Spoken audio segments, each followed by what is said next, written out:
조선과의 갈래는 잡가예요. 잡가는 당연히 조선 후기에 등장한 갈래인데요. 한시, 그 다음에 시조, 가사, 민요, 판소리 이 모든 것들이 전부 짝꿍된 형태예요. 그런데 여러분 혹시 국악인 송소희라고 들어보셨나요? 송소희라고 있거든요. 그 옛날에 뭐 통신사 광고도 찍고 그랬던 젊은 아주 아름다우시고 굉장히 나이도 어리신 국악인이 한 명 계세요. 근데 나중에 유튜브에 송소희 한번 검색해서 그분 노래하는 거 한 번만 들어보세요. 일반인이 흉내를 낼 수가 없어요. 여러분 우리 조선 중기 이후에 전문 가객단 등장하죠. 네. 걔네들이 좀 더 발전해서 예인이 돼요. 예인이 나중에 딴따라가 되고 딴따라가 가수가 되고 지금 연예인이 되는 거예요. 그러니까 이제 전문적으로 뭔가 예능을 펼칠 수 있는 사람들에 의해 불러지던 노래예요. 난이도가 상당합니다. 우리 일반인은 부를 수가 없어요. 왜 우리 트로트 창법 보면 꺾기라고 있죠. 꺾기. 그런 것들이 이제 엄청 등장하는 거지. 자, 그 다음에요. 조선 후기에 주된 이제 얘는 이제 전문성이 생겨났기 때문에 작가는 여러 가지 갈래를 다 섞었지만 이것은 전문 집단인 전문적인 예능인에 의해 가창되었다라는 걸 알 수가 있고요. 그러면 관객층은 어땠느냐? 얘들아, 전문적인 예능인은 이게 직업일 텐데 이거 받아야 되잖아요. 그죠? 그러면 관객층은 일단 경제력이 있어야겠네. 자, 주로 누구일까? 조선 후기에 경제력 있는 애들이 누구야? 신흥 상인 계층이지.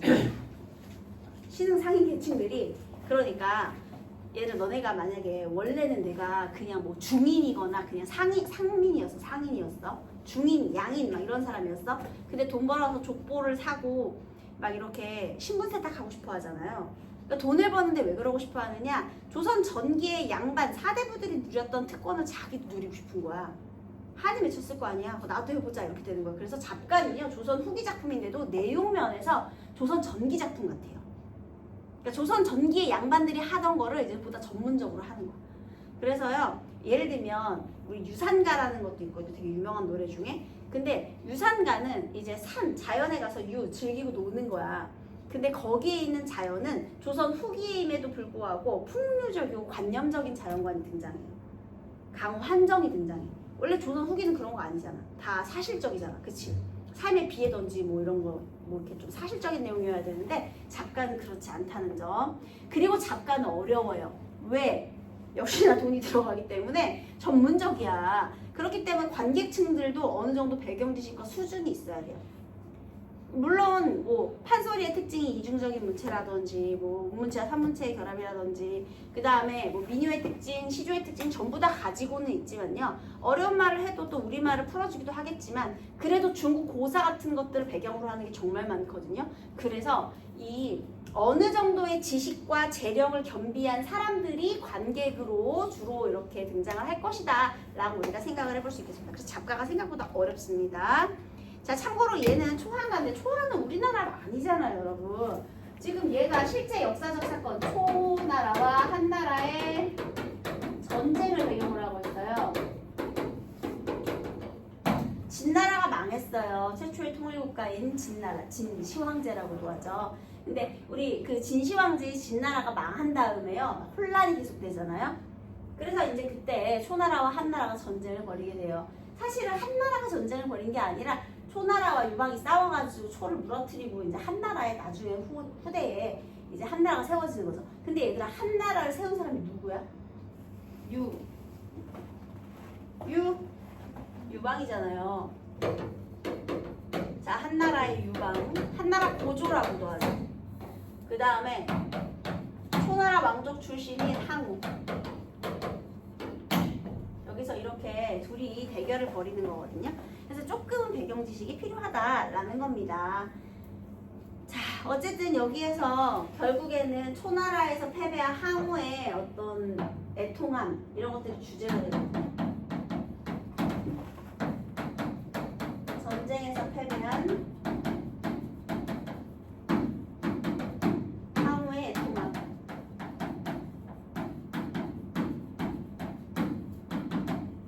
등등등 이런 것들이 배경이 됩니다. 자, 그러면 한번 본문 봅시다.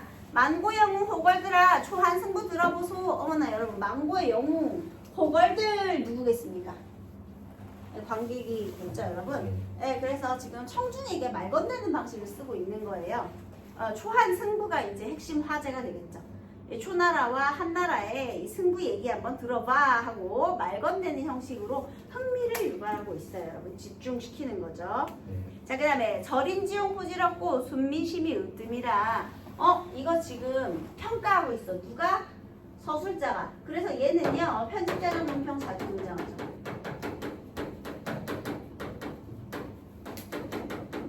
그리고 청중에게 말 건네는 형식 쓰고 있고. 이런 것들 판소리의 특징하고 일치합니다.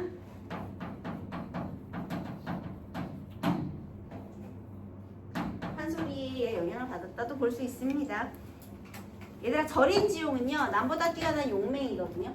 항우는 뭘 가지고 있었느냐면 절인지용을 갖고 있었어. 사람을 뛰어넘는 용맹. 거의 뭐 사람이 아닐 정도로 신적으로 그렇게 용맹했습니다. 그 다음에 유방은 능력은 뛰어나지 않지만 민심이 유방을 따랐죠. 백성들의 마음이 유방을 따랐어. 자, 지금 작가의 말 뭐가 더 중요하답니까? 이거 안 중요하대. 이게 중요하대. 그런데 유방은 이걸 갖췄고 항우는 능력만 뛰어나고 지금 이런 거예요. 물론 대꾸법도 있고요. 자, 그래서요, 한태궁의 백면대경. 지금 여기서요, 이제 나중에 한나라 군사인지 초나라 사람인지 헷갈리거든요. 그래서 선생님이 동그라미하고 세모로 한번 구분해 볼게요. 한태궁 동그라미 하세요. 한나라의 고조인 유방을 말하는 거예요. 그 한나라의 백만대병이 구리산, 여기는 이제 그 구악산의 오타다 이렇게 나와 있는데요. 어쨌든 구악산은 항우가 죽은 곳이에요. 거기에 구악산 아래에 신면 매복이야. 사면에서 매복을 해도 지금 도망가기가 힘든데 무려 10군데에서 지금 매복을 하고 있대. 위기의 지금 상황이죠. 매복당한 상황. 10군데에서 자기를 지금 매복당한 상황. 그래서 진퇴양난에 빠진 그런 모습이고요. 이런 걸 우리가 사면초가라고 하는데 여기 우리 이 본문에서는요, 사면초가라는 사자성어의 유래를 확인할 수 있는 부분이 있거든요. 그래서 어떤 내용인지 한번 보도록 하겠습니다. 대진을 둘러치고, 그러니까 이 한나라 군대가 진을 둘러쳤대. 10군데에 매복하면서 너무 위기의 순간이에요. 또 초패왕을 잡으라 할지, 자, 엄청난 위기의 순간. 초패왕 세모하면 되겠죠. 그때 천하 병마 도원수는 포모걸식하던 한신이라. 자, 이 항우를 잡으러 오는 사람은 한신인데요. 한나라 개국공신이죠. 아주 유명한 장수예요. 그런데 얘가 또 표모걸식이 유명합니다. 이 한신이라는 사람이 어렸을 때 너무 가난해가지고요, 빨래터에서 빨래하던 아낙네한테도 밥을 구걸해 먹었대요. 엄청 가난하지. 그런데 옛날에 이렇게 흑수저가 성공하기 힘든 시대였잖아. 그런데 얘는 이렇게 훌륭하게 성공해서 나중에 그 아낙네에게 돈줄 내려주셨답니다, 여러분. 돈으로 이렇게 갚아줬대. 큰 돈을 줬대. 자, 어쨌든 이 한신의 일화가 되게 유명해요. 표모걸식 요도 기억해 주세요. 얘들아, 그럼 봐봐라. 아까 선생님이 항우는 초나라 왕족 출신이라고 했잖아. 그런데 한신은 거지 출신이야. 가난해. 그런데 서로 지금 처지가 뒤바뀌어 있죠. 그러니까 뭔가 더 짠하지. 어렸을 때부터 훌륭한 사람이었는데. 그런데 이렇게 뭔가 이렇게 좀 처지가 뒤바뀌어가지고 좀 더 애잔한 느낌이 들어요. 그쵸? 자, 그 다음에 또 장대에 높이 앉아 천명 만마로 호령할지. 자, 지금 높이 앉아 호령하는 사람이 누구겠니? 한신이죠. 그런데 그곳이 어디냐? 또 오강은 일천리우, 팽성은 오백리라. 여기서요, 또 오강과 팽성은요, 어쨌든 항우한테 되게 중요한 의미가 있는 곳이에요. 그런데 거기서 또 결국에는 한신이 지금 다 지배를 하고 있죠. 거리거리 복병이요 두루두루 매복이라. 간계 많은 이자거는 패왕을 유인하고. 자, 또 여기에 사람이 이렇게 많아. 봐봐, 인복이 많다니까. 여기도 한신 밑에 책사예요. 근데 얘가 계략이 많아. 그래서 패왕을 일로 끌고 온 거야. 매복이 많은 대로. 또 산 잘 놓는 장자방은, 장자방의 고사도 많이 들어보셨을 텐데, 장자방의 고사가 사면초가거든요. 자, 어떻게 된 것인지 한번 볼게요. 장자방 장량이라고도 불러줘요. 나중에 장량 나오면 장자방이 장량이에요. 얘도 한신 밑에 있는 군사거든요. 근데 장자방은 머리도 잘 돌아가는데 계략이 좀 통하는데 얘가 또 장기가 있네. 퉁소를 기가 막히게 잘 분대요. 그래서요 얘가 그 퉁소를 너네 혹시 체육대회 할 때 응원가에서 막 야유 같은 거 막 하는 거 본 적 있니? 그죠? 그거를 잘 썼던 거야. 그래서 자 초나라 사람들이 지금 전쟁을 한 지 8년 됐어. 얘네들이 힘들어. 게다가 지네도 지금 이 대세가 기울었다는 느낌이 있을 거 아니야. 근데 그때 초나라 고향의 노래를 얘가 연주해 주는 거야. 되게 구슬프게. 그러니까 이런 거죠. 내가 군대에 갔어. 군대에 가서 막 부모님 생각도 나고 그럴 때는 갑자기 거기서 부모님 은혜 노래가 막 나오는 거야. 그러면 뭐 엄마가 보고플 때 엄마 사진 꺼내놓고 막 나와. 그러면 갑자기 거기서 눈물샘 터뜨리듯이 막 여기저기서 울음이 나와. 얘들아 그때 전쟁할 수 있겠니? 그 방법을 쓴 거야. 그러니까 초나라에 구슬픈 고향의 노래를 다 틀어준 거야. 그래가지고 그걸 애달프게 연주하니까 초나라 사람들이 다 그 고향 노래를 부르고 있는 거야. 자 그러면 항우 입장에서 사방에서 초나라의 노래가 들려와. 그러면 걔네들이 다 지금 사기가 떨어졌다는 거지. 그래서 사방에서 들려오는 초나라의 노래 패배구나 이걸 인식하게 되는 거거든요. 그러니까 죽음이 가까이 다가왔다 이걸 알게 해주는 거예요. 그래서요 굉장히 절체절명의 위기의 순간을 우리가 사면초가 벗어날 곳이 없구나 이런 얘기하죠. 네, 그래서 온 군데에 다 매복이 이렇게 있다라는 거예요. 자 다시 여기서 이자계가 패왕을 유인했고요. 또 장자방이 계명산 추열 게다가 또 가을이잖아. 원래부터 쓸쓸하단 말이야. 옥퉁소를 슬프게 불어서 8천제자를 다 해산시켜버린 거야. 사실 향후에게는요 거의 친위대급의 정예병이 있었는데 걔네가 8천제자야. 마지막 남은 적병들이요. 그 자기 그 병사들이요. 얘네가 다 흩어진 거야. 장자방이 뭘 했어? 초나라의 노래를 불러줬죠. 퉁소를 불어가지고. 이 장면이 또 어디에 나오느냐면요. 여러분 구운몽 기억하시나요? 구운몽에서요. 이제 걔가 신성기에서 인간계로 쫓겨났죠? 그때가 양소유였어요. 그런데 그때 얘가 다 해. 하고 싶었던 거 다 해. 그래서 출장 입상. 그래서 막 전쟁에서 승리도 하고 팔선녀를 다시 만나서 부인 2명에 첩 6명에 지가 하고 싶은 거 다 이뤘단 말이야. 근데 이걸 다 이루고 보니까 조금 허무해. 그래서 팔선녀를 불러서 퉁소를 불어요 일단. 그러니까 송별연을 벌리는 거야. 근데 그 퉁소 소리를 딱 들으니까 눈치 빠른 그 부인네가 생각을 하는 거예요. 옛날에는 퉁소 소리가 즐거웠는데 오늘은 마치 장자방의 퉁소 소리처럼 왜 이렇게 구슬프냐를 물어보죠. 너무 구슬프다. 소리가 왜 이렇게 구슬프냐. 그러니까 내가 너네랑 이별을 하려고 하니까 자연스럽게 곡조에 그게 묻어놨나 보다 라고 얘기한 장면이 있거든요. 그때 그 장자방이 여기 나오는 그 장자방이고요. 어쨌든 퉁소를 기가 막히게 잘 불었는데 특히 이렇게 슬픈 멜로디를 슬픈 발라드의 1인자였다 이렇게 기억해 두세요.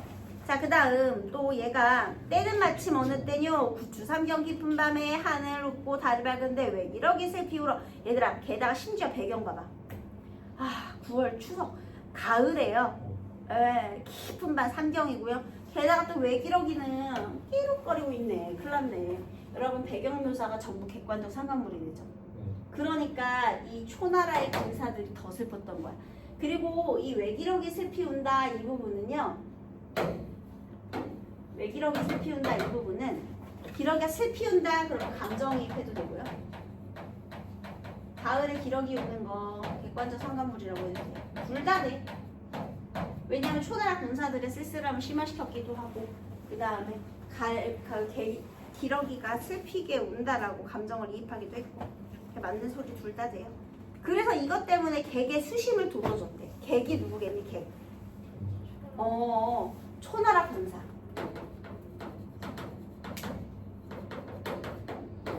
세모해야 되겠죠. 객.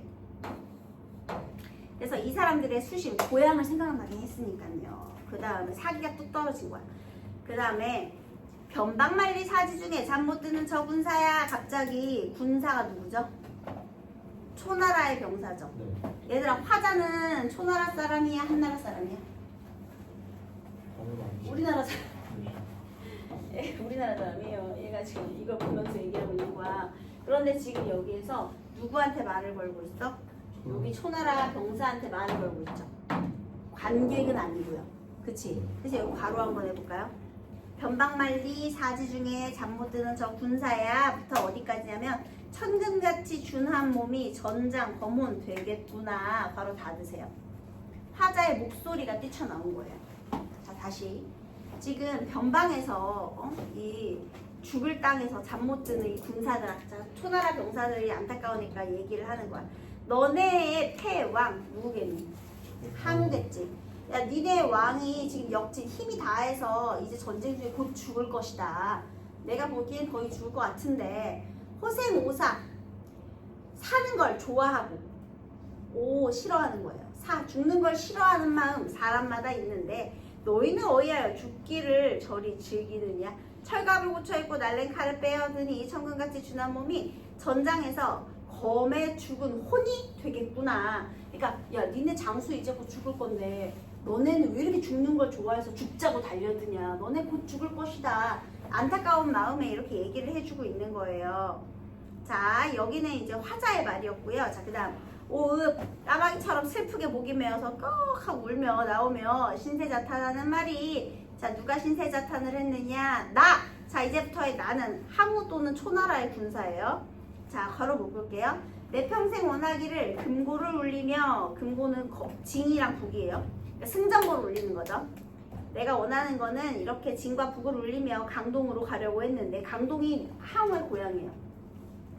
그런데 불행히 패망하니 어이 낯을 들고 부모님을 다시 뵈며 초강백성 어이보리 괄호 닫으세요. 이거는 누구의 말이다? 얘는 항우의 말이라고 해도 좋고요. 아니면 그냥 초나라 군사의 말이라고 해도 좋아요. 그러니까 초나라의 어떤 장군의 말이라고 해도 좋은 거야. 어쨌든 초나라 사람의 말이에요. 자, 그렇게 그 사람이 전전반쯤 밤에 잠도 못 자고 막 고민하면서 생각하니 8년의 풍진이 다 지나가고, 풍진 이거 속세니까 이제 전쟁의 세월이 다 지나가고, 정막사창 빈방 안에 너희 부모 장탄수심 어느 누구라 알아주리. 자, 이제부터 누구 공격해? 가족 공격해야지. 자, 지금 이렇게 너가 8년 동안 이렇게 전쟁에서 썩어가고 있을 때 집이 비었지. 아들이 전쟁터에 갔으니. 그러니까 니네 부모님의 탄식은 누가 알아주겠니? 부모 공격. 오작교의 은하수의 오작교는 1년 1차 보지만, 그러니까 견우직녀는 그래도 한 달에, 아니 미안합니다, 1년에 한 번은 만나죠. 너희는 어찌하여 좋은 연벌을 못 만나느냐. 초진중에 장졸들아 고향 소식 들어봐라. 또 얘기하죠. 여기 고향 소식 들어봐라. 자, 남곡록초가 몇 번이며, 남곡록초 남쪽 골짜기에 녹색 풀들이 몇 번이나 다시 자랐겠습니까? 시간이 지금 많이 지났다는 뜻이죠.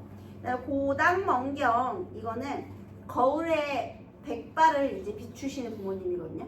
그러니까 니네가 떠나는 동안 부모님은 얼마나 늙으셨겠느냐 이런 거야.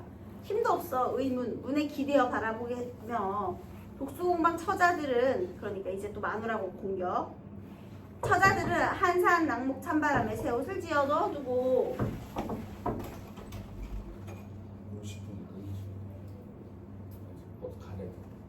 50분이요? 네. 버스 타야 되시는 분? 네. 교과서 해야지 무조건. 저 없는데. 와, 나 저희 그거. 이거 니네 교과서 해야지. 수고하십시오. 네네. 그러면 다 있어도 되는 거예요? 무조건 안 돼. 아픈 거예요. 자, 어쨌든 빨리빨리 할게요. 예, 그 알아서 나가세요. 여기서 그러니까 독수공방 처자들은 한산 낙목, 이거 뭐야? 추운 산에 나뭇잎 떨어지는 찬바람에 새 옷 찌어 넣어두고, 그러니까 남편을 위한 옷이었겠지, 정성이었지. 근데 왜 안 오니까 날마다 기다리자. 허구한 긴긴 날에 이마 위에 손을 얹고 매에 올라 바라보다가 막 웃어뜨겠구나. 마누라도 기다리고, 집이라고 들어가니 어린 자식 철없이 젖달라 지져 울고. 가난하지, 경제적으로 힘들겠지, 남편이 없으니까. 가난한 데다가 또 걔네들은 또 아빠를 찾아요. 아빠는 어디 갔어? 손재가가 없잖아. 그렇게 밤낮 없이 슬피우니 어미간장이 다 썩는구나. 남산하의 장찬밭은 누가 갈아주며, 그러니까 산 밑에 긴 밭을 어떤 장부, 남자들이 할 일을 하지 못하고 있는 거죠. 이웃집에 빚은 술은 누가 처먹냐, 이런 뜻이 되겠습니다. 그러니까 남자들이 없기 때문에 이렇게 고향이 적막한 거죠. 아, 이렇게 나만 공격하면 괜찮은데 내 주변 인물, 특히 가족 건드리면 또 이게 힘듭니다. 그러니까 얘네가 사기가 뚝 떨어졌지. 머리를 잘 썼어요. 그 다음에 첨전고 바라보니, 그러니까 앞에 보고 뒤를 보니 구리사는 적병만이로구나. 자, 아까 전에 이제 화자가 가족 공격한 거 끝났고요. 그 다음에 이제 다시 이 누구냐 그 항우가 생각했을 때는 구리산이 다 적병으로 둘러싸여 있을 거 아닙니까? 자, 적병 이건 동그라미 하세요. 이건 초나라 군사가 아니라 한나라 군사를 말하는 거죠. 그래서 한나라의 왕은 또 관우, 너그러워요. 그래서 불사랑군 안 돼요. 불사랑군이라는 거 항복하면 죽이진 않는다는 거죠. 네. 그래서 가련하다. 초패왕은 어디로 갈 거냐? 초패왕 어디로 가야 되지? 근데 있잖아. 초패왕 여러분 성격 아까 선생님 방금 설명해서 알겠지만 항복할 것 같아 안 할 것 같아? 죽어도 안 하지. 그래서 나중에 어떻게 했느냐면요. 얘가 또 항우하고 유명한 러브 스토리가 있죠. 항우의 그런 애인 우희. 이거 있죠. 중국의 3대 미녀. 전설의 3대장. 우리 장카설을 잇는 중국의 서시, 우희 모두 여러 명 있거든요. 근데 여기 얘가 절쌤이 1번. 장카설의 장 역할을 담당하고 있는 애예요. 그런데 얘를 고향으로 돌려보내고 항우는 어떻게 했게? 결국에는요. 자, 어쨌든 간에 그래서 이렇게 이 부분도 편집자적 논평 나온 부분이죠. 아유, 이 화자 생각에 가려네. 얘는 분명히 항복하지도 않을 거고 얘 어디로 가야 되냐. 지금 사면이 다 이렇게 초나라의 노래가 사면이 아니죠. 그러니까 사방에서 그 신면에서 초나라의 노래가 들려오고 있는데 그래서 이게 바로 사면초가예요. 자, 그 다음에요 여러분 이제 장진주사 보겠습니다. 장진주사 정철 이거는 우리나라 최초의 사서시조로 불리는 작품이긴 한데요. 나 정철의 장진주사 얘는 권주가예요. 술권하는 노래. 빨리 보겠습니다. 한 잔 먹고 또 한 잔 먹세 그려 꼭꺾어 산 놓고 무진무진 끊임없이 먹세 그려 AAPA죠 여러분. 마셔 또 마셔 하는 거예요. 그런데 꼭꺾어 산 놓는다는 건 이렇게 나뭇가지로 한 잔, 두 잔, 세 잔, 네 잔 이렇게 세는 거예요. 이게 지금 술 많이 먹는다고 자랑하는 거냐? 맞습니다. 네, 우리 아까 선생님이 일반에서도 얘기했지만 우리 수고 선생님께서 인스타에 맨날 빈병 이렇게 수두룩이 찍어갖고 올리시잖아요. 그 과시하고 자랑하는 게 바로 낭만적이고 풍류적인 모습이에요. 네, 조금 처먹는 거 올리는 것도 아니고 꼭 그렇게 술병 다 이렇게 모아가지고 있는 거 없는 거 과시하면서 올리잖아요. 그게 조선시대부터 정철도 그랬다는 겁니다. 자, 어쨌든 간에 지금 여기서 이 술을 풍류의 대상으로 여기고 있다는 거예요. 이 몸 죽은 후면 만약에 이제 죽는다 가정해 볼게요. 지게 위에 거적 덮어 줄여서 끈으로 쫄라 매어 가나. 자, 그러니까 초라하게 그렇게 죽나 아니면 유소보장 막 상여 그러니까 그 상여에다가 막 이렇게 비단으로 장식한 거야. 그래서 비단으로 장식한 상여에 만인이 우러러 보나. 그러니까 뭐 성스럽게 죽나. 어쨌든 돼지는 어떻게 해? 끝이지 뭐야. 그래서 옥새, 속새, 덕가나무, 백양 있는 그런 숲에 가면, 그러니까 무덤에 묻히고 나면 노란 해, 흰 달, 가랑비, 굵은 눈, 소소리 바람이 불어도 누가 한 잔 먹자고 할 것이냐. 여러분 여기 자연이 열거돼 있죠. 이 자연을 열거해서 죽음의 덧없음을 강조하고 있습니다, 여러분. 한마디로 죽은 다음에 나한테 술 먹자고 할 사람 있어 없어? 없어. 서리법이야. 그러니까 어떻게 하라는 거야? 지금 마셔 이렇게 되는 거죠. 하물며 무덤 위에 잔나비가 휘파람 불어도 얘들아 내가 무덤 위에 원숭이가 삐삐삐삐삐 하면서 오면 열받지? 그지? 쓸쓸하고 처량하지? 그래도 그때 뉘우쳐서 뭐하냐? 돼지면 끝인 걸. 그래서 지금 있을 때, 지금 이 순간이 소중하다라는 내용이에요. 그래서 얘는요, 순간의 소중함. 그러니 마셔. 이런 노래가 되겠습니다. 그럼 여러분 술의 기능은 뭐예요?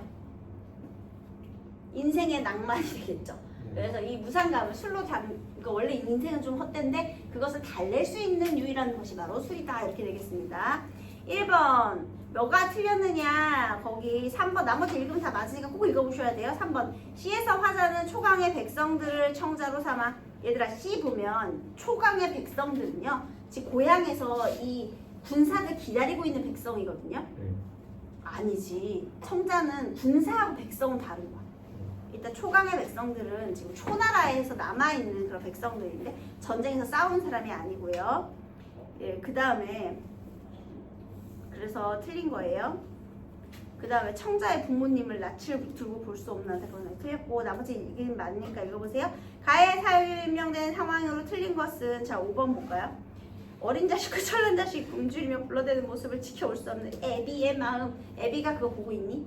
아니죠. 그 다음 3번. 죽음은 대신할 수 없는 사건이에요. 그래서 지금 여기에 충실한 삶을 살아갈 수밖에 없는데요. 인간의 유한성을 자각하게 되면은요. 자, 3번에 적절하지 않은 것 여기 4번 보시면 초패왕은 항복할 생각을 버리고 끝까지 저항하고 있고 이 저항의 의미가 굉장히 매매모호하긴 한데요. 얘는 항복할 생각을 가진 적도 없지만 뭐 버리고 그 좋아. 어쨌든 여기까지는 뭐 그렇다 쳐. 항복을 안 하거든요. 근데 이런 모습이 구체적으로 본문에 나와 있습니까? 나와 있지도 않아요. 근데 물론 내용에서는 그래. 끝까지 저항하다 자결하는 거거든요. 근데 여기 본문상 좀 확인하기 조금 어려워. 그래서 좀 찝찝한데 근데 그 뒤에 볼까요? 이 몸은 죽은 후에도 술을 마시고 싶은 욕망. 얘들아 죽으면 술 마실 수 있니? 아니요. 죽으면 끝이라니까? 그런데 뭐 자꾸만 죽으면 술을 마신대. 그래서 이 몸의 욕망이 죽음의 불가피성을 넘어서려 한대. 그러면 뭐 귀신이 돼서 술 귀신이 되겠다는 건가? 그래서 원투 틀렸어요. 나머지는 맞고요. 기업과 니은을 비교한 것으로 적절한 거 무조건 2번입니다. 이웃집에서 빚은 술을 함께 마실 사람이 없어진. 왜냐면 남자들이 다 전쟁에 가서 그런 상황이 안타까워. 니은은 함께 술을 먹자고 찾아올 사람이 없으니까 죽으면 찾아올 사람 없는 안타까워. 맞습니다.